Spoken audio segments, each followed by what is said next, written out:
Early life and football beginnings. Yuri Nikiforov was born on February 9, 1966, in the industrial city of Volgograd, Russia, then part of the Soviet Union. Growing up in a region rich in history and sporting tradition, Nikiforov was exposed to football from an early age. His passion for the game emerged quickly, as he spent much of his youth playing with local teams and developing his skills. His natural athleticism and sharp footballing mind caught the attention of coaches at a young age, leading him to the local football academy. Nikiforov's talent was apparent early on, and it wasn't long before he was enrolled at the Volgograd-based football academy. Here, he honed his defensive skills, developing a reputation as a tough, no-nonsense player with a keen tactical understanding of the game. Growing up in the late Soviet era, Nikiforov witnessed the intense rivalries and fierce competition in Soviet football, and this influenced his mindset as he began to pursue football as a career. Rise through the Soviet football ranks. Nikiforov's breakthrough came at the age of 18, when he signed his first professional contract with FC Rotor Volgograd in 1984, his hometown club. Rotor was a team in the Soviet First League at the time, and it offered young players like Nikiforov the chance to experience professional football at a competitive level. Though still raw, his talent quickly stood out, particularly his ability to read the game, his aerial dominance, and his resilient defending. By 1986, Nikiforov's performances had earned him a place in the Soviet Union's top-flight league, the Soviet Top League. Rotor Volgograd, while not one of the giants of Soviet football, was building a reputation as a club with a strong defensive unit, and Nikiforov became one of its key players. His physicality and leadership qualities helped Rotor earn a respectable finish in the league during his early years at the club. His consistent performances in the Soviet Top League did not go unnoticed, and it wasn't long before he became a regular feature in the Soviet national youth teams.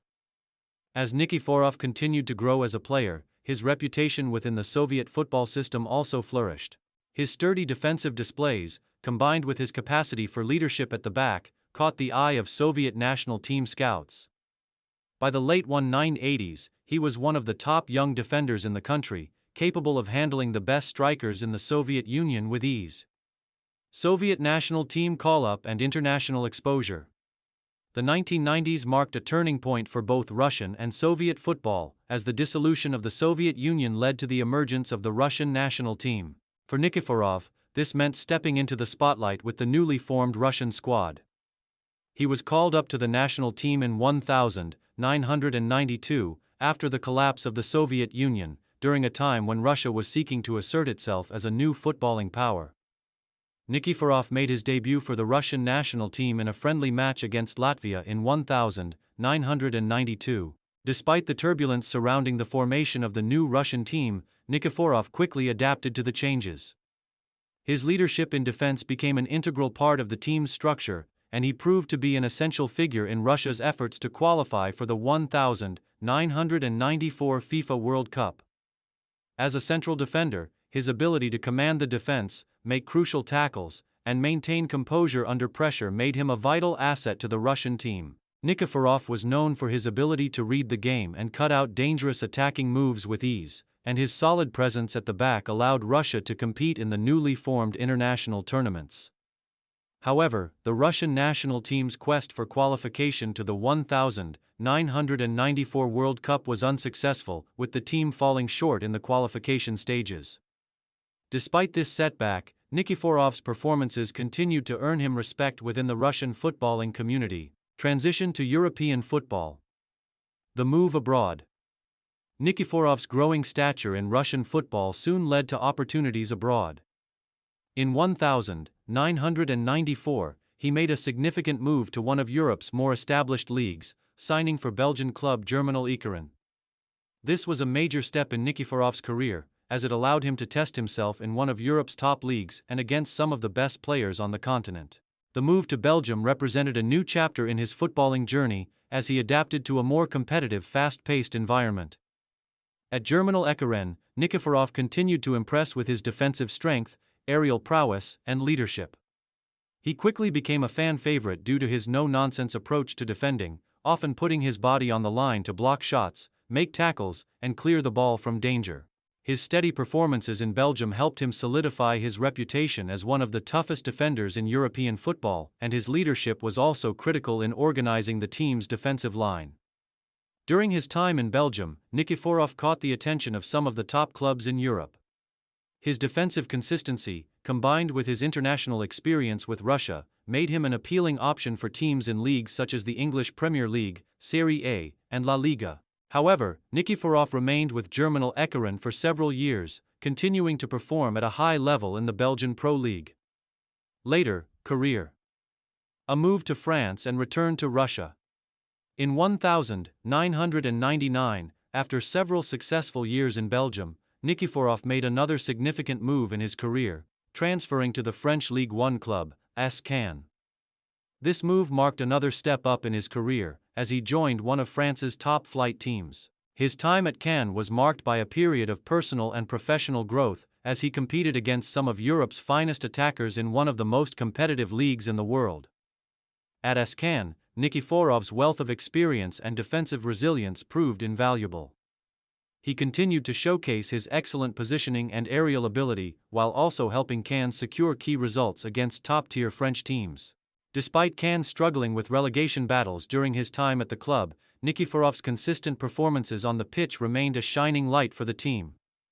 However, after a few seasons in France, Nikiforov returned to Russia in the early 2000s, signing with FC Krylia Sovetov Samara. This return marked the closing stages of his career, and he quickly adapted to the Russian Premier League. His time at Krylia Sovetov was marked by valuable mentoring of younger players and maintaining a defensive stability that was often crucial to his team's success. Nikiforov's role as a leader both on and off the pitch was integral to the club's performances during his final playing years. Retirement and coaching career. After retiring from professional football in 2005, Nikiforov transitioned to a coaching role, imparting his vast knowledge of the game to younger generations of footballers. His understanding of defensive tactics, game management, and leadership made him a sought-after figure in Russian football's coaching scene. Nikiforov took on several coaching roles at various levels, working with youth teams and assistant coaching positions in the Russian domestic leagues. His tactical awareness and calm demeanor allowed him to communicate effectively with players, especially when it came to instilling the values of discipline, defense, and teamwork. While he never achieved the managerial status of some of his contemporaries, Nikiforov remained highly regarded in Russian football for his contributions as both a player and a coach. Legacy and contributions to Russian football. Yuri Nikiforov's career is one that reflects both personal achievement and the broader development of Russian football in the post-Soviet era. He played a key role in the foundation of the new Russian national team, making significant contributions during the country's early years in international football. His leadership, defensive discipline, and tactical intelligence set the benchmark for future generations of defenders in Russia. Nikiforov's journey from local football academies to top European leagues highlights his determination and ambition. His ability to adapt to different styles of play in multiple countries showed his versatility and footballing intelligence. Though his career was often overshadowed by other more prominent Russian players, his importance to both his club sides and the national team is undeniable. As a coach, Nikiforov continues to contribute to the development of Russian football, sharing his deep understanding of the game with the next generation of footballers. His legacy, both as a player and as a coach, ensures that Yuri Nikiforov will always be remembered as one of the pillars of Russian football, a stalwart who led from the back and inspired those around him.